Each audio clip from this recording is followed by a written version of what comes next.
राम राम बच्चा लोग। रुको।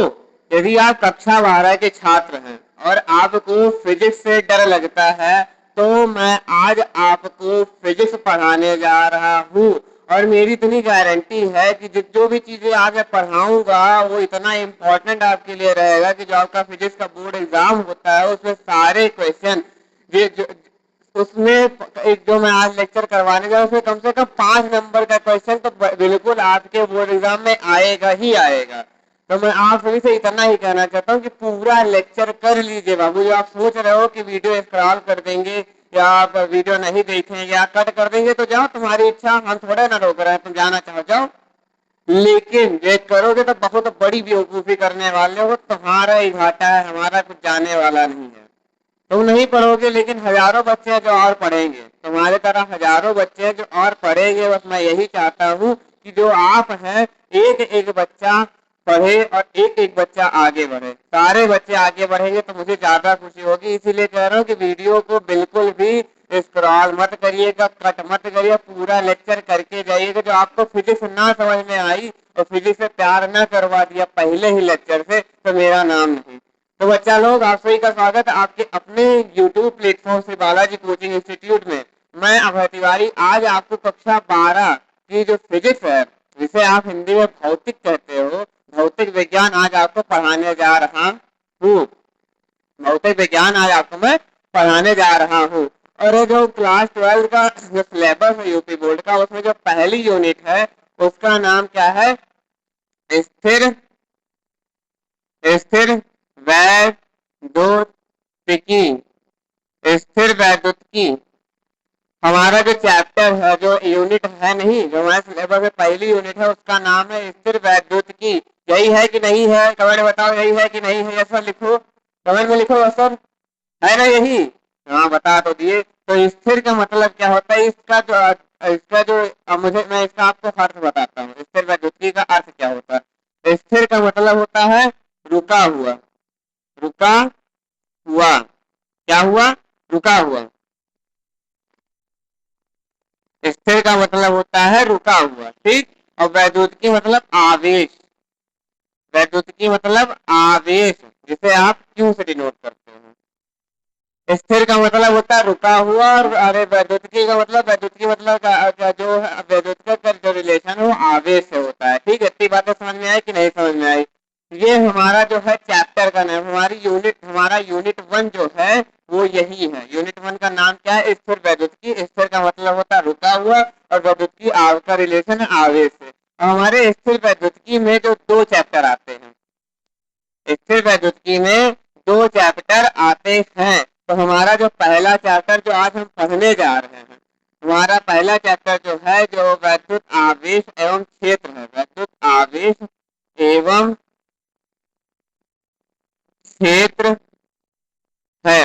वैद्युत आवेश एवं क्षेत्र जो चैप्टर है ये स्थिर वैद्युतिकी यूनिट का ही पार्ट है। स्थिर वैद्युतिकी यूनिट में 2 चैप्टर, पहला चैप्टर जो वैद्युत आवेश एवं क्षेत्र है यही हमारे सिलेबस का सबसे पहला चैप्टर है और यही आज हम पढ़ने जा रहे हैं। जाने बाबू लोग, यही आज हम पढ़ेंगे। इसी चैप्टर को आज पढ़ेंगे तो आप सभी लोग ध्यान से एक एकाग्रचित हो करके बैठ जाइए और इधर उधर ध्यान मत दीजिए। सिर्फ अपने पढ़ाई पे और लेक्चर पे, अपनी कॉपी किताब पे ध्यान दीजिए।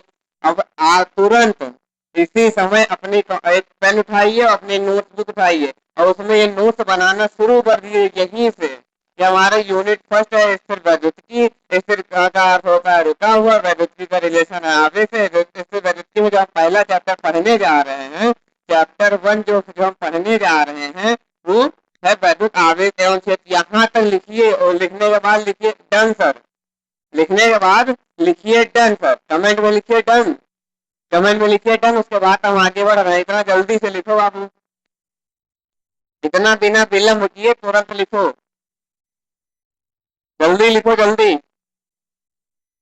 आप टेंशन बिल्कुल ना लीजिए बाबू लोग, बिल्कुल है बबुआ। इधर देखो, इधर इधर देखो, हमें हमें इधर देखो। तुम टेंशन बिल्कुल भी ना लो। जो तुम्हें फिजिक्स से प्यार ना करवा दिया, तुम्हारे अंदर का फिजिक्स का एक एक जो भी डर है कि सर न्यूमेरिकल समझ में नहीं आता, थ्योरी नहीं समझ में आती, लैंग्वेज नहीं समझ में आती कि कौन सी थ्योरी की लैंग्वेज कैसे बन गई, क्या बात, जो भी तुम्हें दिक्कतें हैं सारी दिक्कत मैं दूर करूंगा। एक एक चीज इतना आसान तरीके से, इतना अच्छे से मैं समझाऊंगा, तुम्हें फिजिक्स से प्यार करवा दूंगा, मेरी गारंटी है। बस पूरा लेक्चर करके तब जाओ, पूरा लेक्चर करो, बस इतना ही मुझे मतलब है। तो मैं इसे कर रहा हूँ इरेज। ठीक, इसे हम कर रहे हैं इरेज। ठीक, इसे हम कर रहे हैं इरेज। इतना हो गया हमारा इरेज। इरेज हो गया ना, इरेज हो गया। अब हमारा जो आज हम पहला चैप्टर शुरू करने जा रहे हैं, अध्याय 1, जिसका नाम है वैद्युत आवेश एवं क्षेत्र। तो आज के दिन हम क्या क्या पढ़ेंगे? सबसे पहले हम जानेंगे आवेश क्या होता है। आज का जो हमारा चैप्टर फ्लो है, जो हमारा आज का जो हमारा टारगेट है, टारगेट जो हमारा है आज का, वो है सबसे पहले हम पढ़ेंगे क्या आवेश क्या होता है। फिर आवेश कितने प्रकार के होते हैं के प्रकार पढ़ेंगे। फिर प्रकार पढ़ने के बाद हम पढ़ेंगे आवेश के गुण, आवेश के गुण पढ़ेंगे। और इसके आगे जब हमारे पास समय बचा रहेगा तो हम आगे के टॉपिक को पढ़ेंगे। आवेश का मात्रक भी हम यही पढ़ लेंगे। आवेश का मात्रक, आवेश का मात्रक, आज आवेश इसी लेक्चर में आवेश पूरा खत्म हो। 3 से 4 नंबर हर हालत में, हर हालत में 3 से 4 नंबर इसी चैप्टर में मैं तुम्हें तैयार करवा दूंगा, इसी चैप्टर में तुम्हें करवाया जाएगा। तो ये जो चैप्टर है ना, बहुत important chapter, very very very important chapter है। ये कम से कम 8 नंबर में क्वेश्चन इससे आते हैं, 8 नंबर के क्वेश्चन इस चैप्टर से आते, इतना बता दे रहा हूँ। एमसीक्यू और लॉन्ग टाइप क्वेश्चन मिलाकर ये 8 नंबर के क्वेश्चन लगभग इस चैप्टर से आ जाते हैं। तो बहुत इंपॉर्टेंट चैप्टर है। और ये आगे से रिलेटेड ही 3 से 4 नंबर क्वेश्चन आएंगे। तो पूरा लेक्चर करके जाइएगा, बिल्कुल से मिस मत करिएगा। आवेश का मात्रक और आवेश का सूत्र, इतनी चीजें मैं आज आपको करवाऊंगा।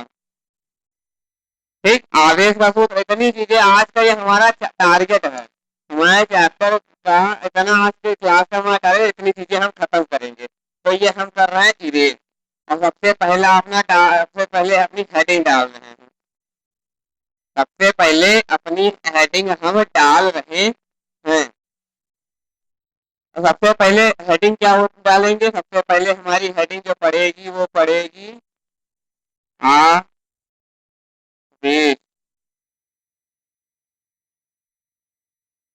बात आती है, हमारा पूरा चैप्टर ही आवेश पे टिका है। सबसे पहले हम जाने आवेश होता क्या है। सबसे पहले हमें यही तो जानना चाहिए कि सर आवेश का मतलब क्या है, आवेश होता क्या है। जब तक ये नहीं पता चलेगा कि आवेश क्या होता है, आप क्या बता दोगे कि हमें क्या, अरे तो सबसे आप क्या बता दो कि आवेश क्या है। हमारे चैप्टर में कोई पूछ लेगा आवेश ही आपको नहीं पता, तो आप बताओगे कैसे, किसी चीज को बताओ कैसे। तो आवेश किसी भी पदार्थ या मूल पर का वह गुण होता है। ध्यान से सुनना मेरी बात है बाबू, बाबू बाबू इधर सुनो, इधर हमें सुनो, हमें इधर उधर न सुनो, हमें सुनो बस ध्यान से। किसी भी पदार्थ अथवा मूल कण का वह गुण, मूल कण का वह गुण जिससे जिसके कारण वह विद्युत अथवा चुंबकीय, विद्युत और चुंबकीय क्षेत्र उत्पन्न करता है, विद्युत और चुंबकीय क्षेत्र उत्पन्न करता है अथवा उसका अनुभव करता है, उसे आवेश कहते हैं। जान पाए, उसे हम आवेश कहते हैं। तो क्या डालेंगे डेफिनेशन? किसी पदार्थ या मूल कण, मूल कण मतलब कि ये इलेक्ट्रॉन प्रोटॉन न्यूट्रॉन ये सब सारी चीजें जो हैं, इसे ही मूल कण कहते हैं, मूल कण कहते हैं। जान पाए, इसे हम मूल कण कहते हैं। इलेक्ट्रॉन प्रोटॉन न्यूट्रॉन यही सारे जो है मूल कण में आते हैं। पूरी डेफिनेशन मैं आपको लिख के बताऊंगा, आपको भी साथ ही साथ लिखना है मेरे साथ। तो कॉपी और पेन निकाल के आराम से लिखो, आराम से हम लिखवा रहे हैं। किसी प्रकार से मूल कण का वह गुण जिसके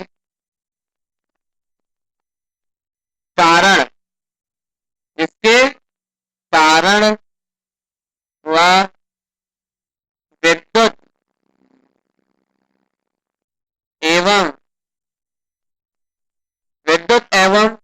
चुंबकीय चुंबकीय क्षेत्र उत्पन्न करता है, उत्पन्न करता है अथवा उसका अनुभव अनुभव अनुभव अनुभव करता है, अनुभव करता है, उसे आवेश आवेश कहते हैं, आवेश कहते हैं। और इसे स्मॉल क्यू से प्रदर्शित प्रदर्शित करते हैं। इतनी आपकी डेफिनेशन है। किसी पदार्थ अथवा मूल कण का वह गुण जिसके कारण विद्युत अथवा चुंबकीय क्षेत्र विद्युत और चुंबकीय क्षेत्र उत्पन्न करता है अथवा उसका अनुभव करता है उसे हम आवेश कहते हैं। ठीक, आवेश कहते हैं। हमेशा याद रखना, जब किसी भी पदार्थ के ऊपर का जो आवेश है उसमें जब परिवर्तन आएगा तभी वो चुंबकीय अथवा चुंबकीय या विद्युत क्षेत्र उत्पन्न करेगा। जान पाए, बिना परिवर्तन आए कभी उत्पन्न ही नहीं कर सकता है। ठीक, तो इतनी डेफिनेशन आप लिखिए, जल्दी से लिखो बाबू लोग, बाबू जल्दी से लिखो। बिल्कुल भी इधर उधर ध्यान ना दो, बस आपने पढ़ाई ध्यान दो, फालतू की चीजों में बिल्कुल ध्यान दो ही ना। जान पाए, जल्दी से लिखो।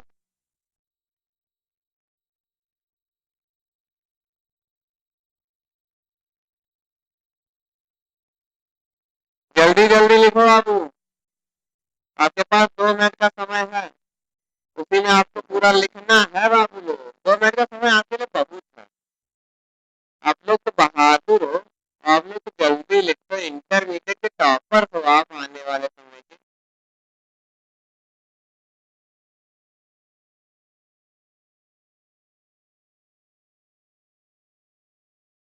बिना वजह बना आपको 2 मिनट, आप तो और जल्दी लिख लोगे, आप तो और जल्दी लिख।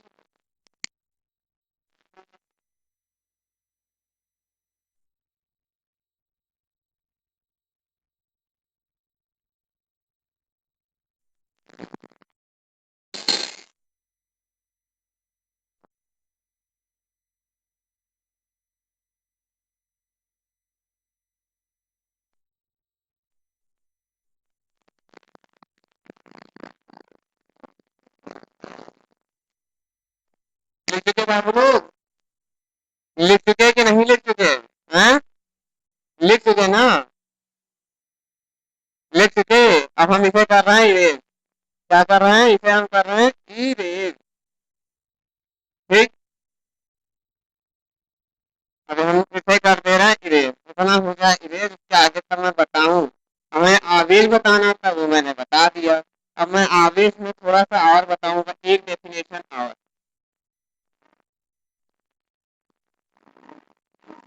आवेश का जब मैं सूत्र पढ़ाऊंगा तब एक डेफिनेशन बताऊंगा, फिर आवेश का जब मैं मात्रक बताऊंगा तब एक डेफिनेशन बताऊंगा। हमने क्या लिखा था, आवेश, आवेश मैंने आपको करवा दिया। अब आवेश के प्रकार देखो, आवेश के प्रकार। तो आवेश जो होता है ना बाबू, आवेश ये जो होता है ये 2 प्रकार का होता है। ठीक, कोई भी वस्तु जब आवेशित होगी तो सदैव 2 ही प्रकार से आवेशित हो सकती है। पहला धनावेश और दूसरा ऋणावेश। ठीक, कोई भी वस्तु जब कभी भी आवेशित होगी बाबू, इधर देखो, बाबू, इधर देखो, तुम्हारे पास इधर बोर्ड पे ध्यान दो, इधर उधर ध्यान मत दो, बोर्ड पे पूरा ध्यान रखो। कोई कोई भी वस्तु कभी भी आवेशित होगी तो हमेशा दो प्रकार से आवेशित होती है, या तो वो धनावेशित होगी या तो वो ऋणावेशित होगी। इन दोनों तरीकों के अलावा और किसी भी तरीके से आवेशित हो नहीं सकती है। तो आपसे कोई पूछे कि आवेश कितने प्रकार के होते हैं, तो आवेश दो प्रकार के होते हैं। ठीक, आवेश दो प्रकार के होते हैं, धनावेश अथवा ऋणावेश। धनावेश तब आता है जब किसी वस्तु पर धन आवेशों की संख्या अधिक हो जाती है तो उसमें धनावेश आ जाता है, या ऋण आवेश कम हो जाएगा, धनावेश ज्यादा हो जाएगा तो धनावेश आएगा, और ऋण आवेश ज्यादा हो जाएगा तो धनावेश कम आ जाएगा तो उसमें ऋणावेश आ जाता है। ठीक, तो धनावेश की में आगे आप डेफिनेशन लिख लो। और ये जब आपको जब कहते हैं कि जो, और ये भी सुने होगे 11th में सुने होगे कि सर जो होता है ना परमाणु जो होता है, तो परमाणु पर कोई आवेश नहीं होता है, न्यूट्रल होता है परमाणु नहीं। हाँ, एटम, एटम जो होता है, एटम जो आपका अरे परमाणु होता है, उसपे कोई आवेश होता ही नहीं है। तो जब किसी पदार्थ में उपस्थित धनावेश और ऋणावेश दोनों जब बराबर संख्या में हो जाएंगे, जब दोनों बराबर संख्या में किसी पदार्थ में रहेंगे तो वो अनावेशित हो जाती है। वो वस्तु क्या हो जाती है, अनावेशित हो जाती है। अनावेशित का मतलब धनावेश बराबर ऋणावेश। धनावेश और ऋणावेश जो किसी वस्तु पर बराबर होते हैं तो उस पर कोई आवेश ही नहीं रह जाता है, उस पर कोई आवेश नहीं होता है, उसे हम क्या कहते हैं, उसे हम कह देते हैं अनावेशित वस्तु। ठीक, मतलब उससे कोई चार्ज नहीं है प्रेजेंट टाइम में। इतनी चीजें लिख लो, उसके बाद धनावेश और ऋणावेश हम डेफिनेशन बताएं, उसके बाद तब आगे आपको आगे की चीजें मैं बताऊं। जानता बाबू, जल्दी से लिखो, इतना लिखो जितना जल्दी से, अब हो जाए तो डन लिखो, कमेंट में डन लिखो। अगर चैनल पे नए आए हो तो चैनल को सब्सक्राइब भी कर लो, चैनल पे नए आए तो चैनल को सब्सक्राइब भी कर लो और वीडियो को लाइक कर दो। वीडियो को सबसे पहले लाइक करो, फीस आपकी यही है कि सब वीडियो पे हमको लाइक करना रहेगा। हम अपनी कोचिंग की एक छोटी सी फीस रहती है, चैनल पे नया तो चैनल को सब्सक्राइब कर दो। और जो अरे और जो नए पे नहीं, नए नहीं हो और पुराने बच्चे हो, बराबर रेगुलर क्लास अच्छे बच्चों की तरह कर रहे हो तो वीडियो को लाइक कर दो। वही तो नहीं आपकी फीस, और कुछ आपको करना नहीं है, तो जल्दी से आप करिए, अपनी फीस सबमिट करिए और ये बस अपना लिखिए। अब मैं इसे करने जा रहा हूँ क्या, अब मैं इसे करने जा रहा हूँ इरेज, इरेज कर दे रहे हैं बाबू। जो ये डेफिनेशन मैं आपको लिखवा रहा हूँ ना, ये डेफिनेशन मैंने कई बार ऑफलाइन पढ़ा करके बच्चों को लिखवाई है और उन्हें 95 प्लस फिजिक्स में मैंने उन्हें दिलाया है। 95 प्लस फिजिक्स में, 95 नंबर प्लस फिजिक्स में मैंने उन्हें दिलाया भी है। तो ये जो आप ये ना सोचिए सर डेफिनेशन बुक में जैसे लिखे उस हिसाब से नहीं लिखना है सर, बस मतलब देखिए बुक वाली डेफिनेशन का मतलब और इस वाली डेफिनेशन का जो मीनिंग है वो सेम है कि नहीं है। ये हो सकता है कि शब्द आगे पीछे हो, या वो दूसरे शब्दों में लिखा हो वही बातें, मैंने दूसरे शब्दों में वही बातें लिखाई, इतना हो सकता है, लेकिन डेफिनेशन कोई गलत बता नहीं सकता है बाबू। तो आप बेफिक्र होके पढ़िए, किसी भी प्रकार की टेंशन ना लीजिए, आपको टॉप कराने की जिम्मेदारी मेरी है, बड़ा ध्यान से पढ़िए। अब हम डालते हैं धनावेश क्या होता है। धनावेशित, धनावेश, धनावेश कब आता है, तो धनावेश तब आता है ठीक जब किसी पदार्थ पर, जब किसी पदार्थ पर धन आवेशों, कोई वस्तु धनावेशित होती कब है, धनावेशित वस्तु किसे कहते हैं। जैसे आपको कोई पूछे धनावेशित वस्तु होती क्या है, तो आप क्या कहेंगे, कहेंगे जब किसी पदार्थ जब धनावेशित पदार्थ कह दीजिए या धनावेशित वस्तु कह दीजिए, तो वस्तु कह रहे हैं तो जब किसी वस्तु पे लिखिए, जब किसी वस्तु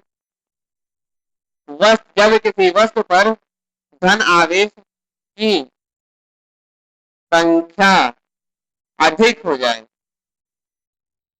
अधिक हो, अधिक हो जाए अथवा अथवा ऋण आवेशों ऋण आवेशों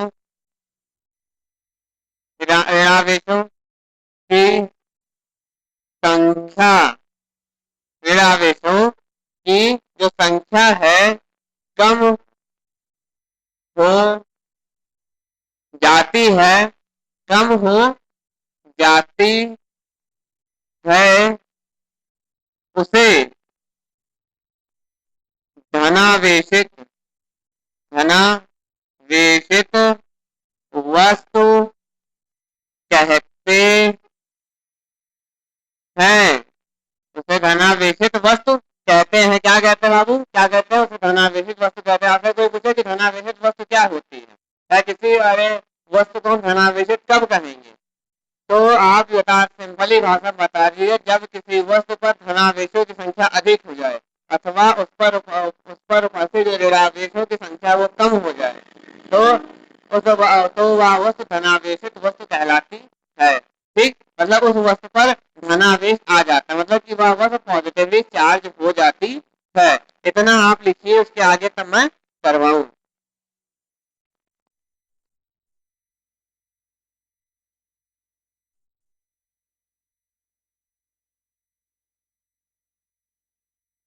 इतना लिखिए बाबू, जल्दी से लिखो, और जो हो जाए तो कमेंट में डन लिखो।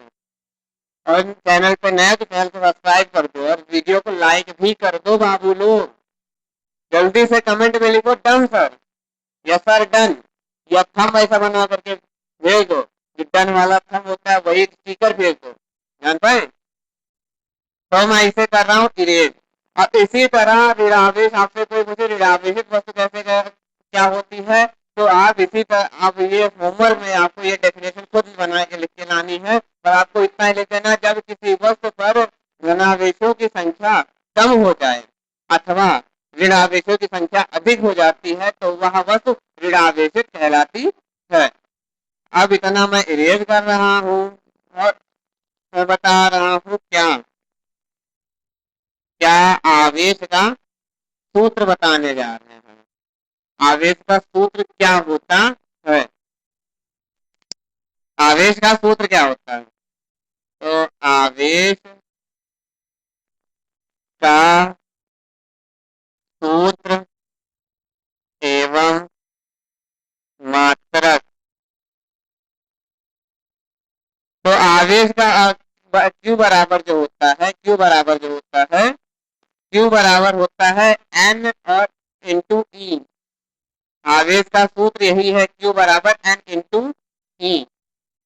ठीक, और यहाँ जहाँ जहाँ जो एन है, एन होती है पदार्थ पर, पदार्थ पर उपस्थित उपस्थित आवेश की संख्या। आवेशों आवेशों उपस्थित नहीं, पदार्थ और उपस्थित, पदार्थ पर, रुक जा भाई रुक जा, थोड़ा सा कंफ्यूजन आ गया, थोड़ी सी कंफ्यूजन आ गई, क्या होगी क्या होगी क्या होगी। जहाँ पे तो स्मॉल एन नहीं होता है, ये भाई पदार्थ और उपस्थित आवेश नहीं होता है। थोड़ी सी कंफ्यूजन ये आ गई थी बाबू कि वो थोड़ा अलग सोचने लगे, तो उसके लिए आई एम सो सॉरी। ठीक, जो यहाँ एन होता है वो एक नेचुरल नंबर होता है, 1 2 3 4 5 6 डाटा डाटा ऐसे नेचुरल नंबर होता है। और ई जो है नहीं, ई बराबर होता है एक इलेक्ट्रॉन पर उपस्थित उपस्थित आवेश, उपस्थित आवेश। मतलब एक इलेक्ट्रॉन पर उपस्थित आवेश कितना होता है, एक इलेक्ट्रॉन पर उपस्थित आवेश होता है 1.6 इंटू 10 के पावर -19 कूलम। एक इलेक्ट्रॉन पर उपस्थित आवेश इतना होता है, इसे बहुत ध्यान से याद कर लो।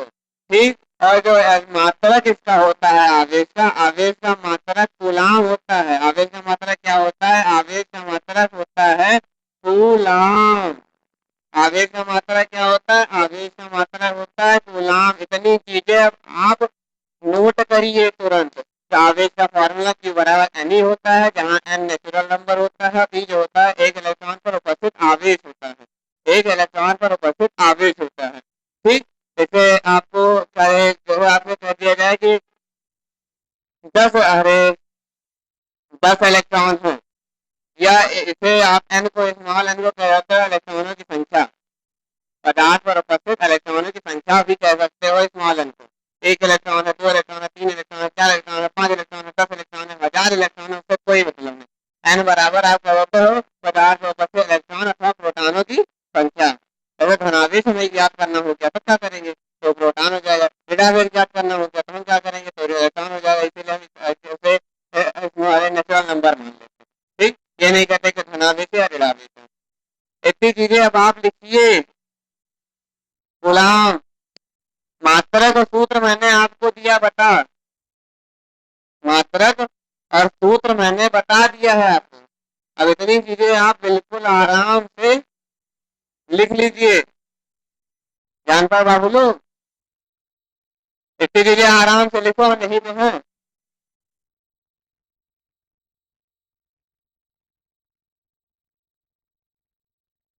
जल्दी से लिखो।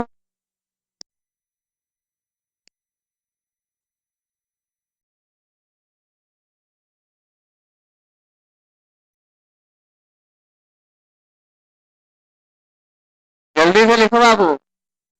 हो गया, हो गया कि नहीं हुआ, हो गया, हो गया, हो गया ना बाबू।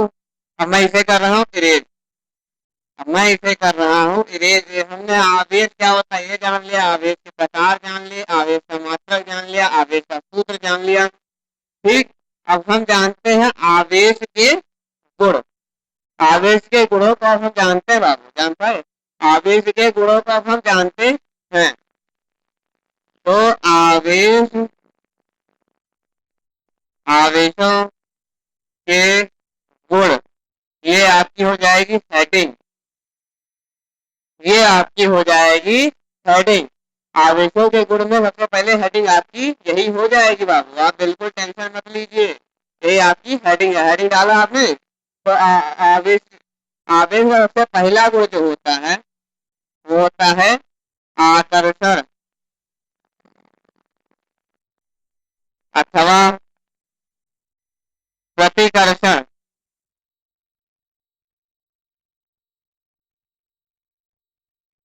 आवेश में सबसे पहला गुण जो होता है वो आकर्षण अथवा प्रतिकर्षण का होता है। ये देखे हो, अरे ये तो ये हो गए कि बचपन में बाल में हम अपनी स्केल रगड़ते थे और कागज का एक छोटा टुकड़ा फाड़ के रख देते थे, तो जो छोटा टुकड़ा होता था वो हमारा उस हमारे स्केल में चिपक जाता था या उस पेंसिल में चिपक जाता था। तो वो हम जो बाल में रगड़ते नहीं थे, जो जैसे हमारी ये मार्कर और बाल में जो रगड़ रहे हैं, इस मार्कर को हम आवेशित कर रहे हैं, इस मार्कर को हम आवेशित कर रहे हैं। और जो कागज का टुकड़ा है उससे पहले से ही वही आवेश उपस्थित है, उससे पहले से ही वही आवेश उपस्थित है। तो वो दोनों जब सेम आवेश रहते थे वो जैसे हम आवेशित आवेशित कर रहे थे। ठीक, ऐसे अगर ये न्यूट्रल था, मान लीजिए हमने इसको रगड़ करके धनावेश दे दिया, और जो हमारा कागज है उस पर ऋणावेश उपस्थित, उस पर ऋणावेश है, और हमने इस पे रगड़ करके इसे धनावेश दे दिया, तो ये रहा धनावेश, अब वो रहा ऋणावेश। तो धनावेश ऋणावेश एक दूसरे को आकर्षित करते हैं। ठीक, इसीलिए वो कागज का टुकड़ा जो होता है हमारे हमारे स्केल में या हमारे पेन में या हमारे पेंसिल में आके चिपक जाता है। तो जो आवेश होता है इसका सबसे पहला गुण है आकर्षण अथवा प्रतिकर्षण का। तो कोई भी दो आवेश, कोई भी आवेश होगा वो सदैव आकर्षण एवं प्रतिकर्षण गुण को प्रदर्शित करता है। जब दो समान प्रकृति के आवेश, मतलब धनावेश धनावेश का ऋणावेश ऋणावेश एक दूसरे के पास आएंगे तो सदैव एक दूसरे को प्रतिकर्षित करता है, सदैव एक दूसरे को प्रतिकर्षित करता है। इसी बात, जो कभी जब समान आवेश आएंगे, समान आवेश जब आते हैं, समान आवेश जब कभी भी आएंगे तो वो एक दूसरे को सदैव प्रतिकर्षित करेंगे। जब दो धनावेश या दो ऋण आवेश एक दूसरे के पास आते हैं तो सदैव एक दूसरे को प्रतिकर्षित करते हैं। परंतु परंतु जब परंतु जब दो विपरीत आवेश, दो विपरीत आवेश, मतलब जैसे धनावेश धनावेश पास है और ऋणावेश ऋणावेश पास है, तो एक दूसरे को प्रतिस्पर्शित कर दिया और वो एक दूसरे से दूर खड़े हैं। प्रतिकर्षित करना मतलब दूर ढकेलना एक दूसरे से। जैसे चुंबक देखे हो, चुंबक देखे हो, चुंबक को जब गोल वाला चुंबक ले लेना, नहीं देखे होगे तो आज जाना तो गोल वाला चुंबक ले लेना, घर में कहीं पड़ा होगा तो उसे उठाना और उन दोनों चुंबकों को एक दूसरे के पास आना। तो कभी देखोगे कि वो दोनों चुंबक जब ऐसे फ्रीली छोड़ दोगे तो जिस तरह चिपक रहे हैं उसके अपोजिट डायरेक्शन में, उसके अपोजिट एक चुंबक को घुमा लेना। जैसे तो ये चुंबक है, मान लो ये चुंबक है, ये पहला चुंबक ये दूसरा चुंबक, ठीक। तो ये दोनों चुंबक मैंने छोड़ दिया तो इधर से आके चिपक गए, ये ऐसे आकर के फ्रीली मैंने रख दिया, ऐसे आके चिपक गए। तो आप एक कोई एक चुंबक, चाहे ये वाला चाहे ये वाला, उस चुंबक को मैंने ऐसे आके चिपके है ना, इस साइड से आके चिपके हैं, तो हम करेंगे क्या, इसे ये ऐसे आके चिपके तो इसे हम घुमाएंगे, दूसरी साइड लेके आएंगे। जब हम लेके आएंगे तो देखेंगे हमारा चुंबक चिपकने के बजाय एक दूसरे हमारे हाथों को दूर ढकेल रहा है। ऐसे लगेगा कि अंदर से कोई फोर्स आ रही है और हमारे हाथों को पीछे ढकेले चिपकने, चाहे आप जितनी ताकत लगाए चिपकेगा नहीं।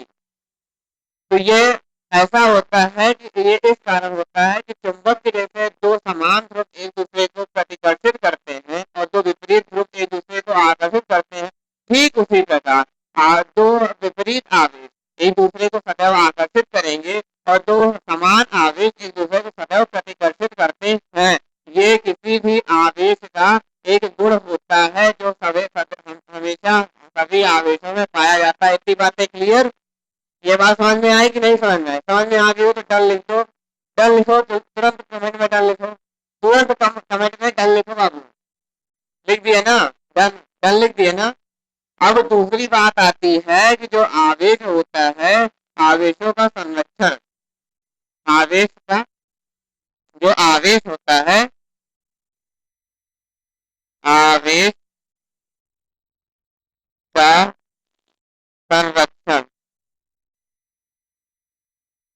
आवेश का संरक्षण का मतलब ये होता है कि किसी वस्तु पर उपस्थित आवेश को न आप किसी वस्तु पर न आप आवेश उत्पन्न कर सकते हैं, न किसी वस्तु पर आप आवेश उत्पन्न, न आप तो आवेश को उत्पन्न कर सकते हो, न ही आप आवेश को नष्ट कर सकते हो। आवेश को ना आप कभी उत्पन्न कर सकते हो ना कभी नष्ट कर सकते हो। आप आवेश को एक जगह से आप आवेश को ना उत्पन्न कर सकते हो ना ही नष्ट कर सकते हो। बस आवेश को आप एक वस्तु से दूसरी वस्तु में स्थानांतरित कर सकते हो। मतलब कि एक वस्तु आवेशित नहीं है तो दूसरी जो वस्तु आवेशित है तो उसको भी, एक अनावेशित वस्तु को दूसरी आवेशित वस्तु में जब आप रगड़ोगे तो दोनों वस्तुएं आवेशित हो जाती है।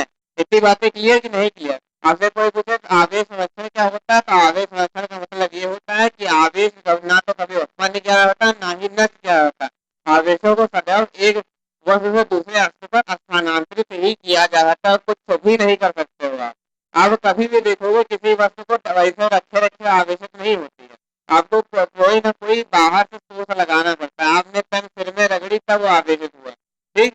आप कहते हो कि ये भी जानते हो कि जो तार होता है उसमें आवेशों के प्रवाह के कारण ही विद्युत धारा प्रवाहित होती है। आवेशों का प्रवाह ही विद्युत धारा है, जानते ही हो। तो आवेशों का प्रवाह कब, जब आप किसी करंट सोर्स से जोड़े, वैसे नहीं होगा कि तार रखे रहे तो करंट जाने लगा, नहीं होगा। जब आप किसी करंट सोर्स से आप उसे लगाओगे तभी वो करंट पास होगा। इतनी बातें क्लियर कि नहीं क्लियर? क्लियर कि नहीं क्लियर? बोलो जल्दी। क्लियर हो गया तो टन लिखो, क्लियर हो गया तो टन लिखो तुरंत। लिख दिया ना? वो क्लास में जो नए हो चैनल पे, तुम चैनल को सब्सक्राइब कर लो, क्लास को लाइक कर दो बाबू। अब तीसरा गुण जो आता है, आवेश आवेशों का क्वांटीकरण, आवेशों का जो क्वांटीकरण होता है, तीसरा गुण क्या होता है? आवेशों का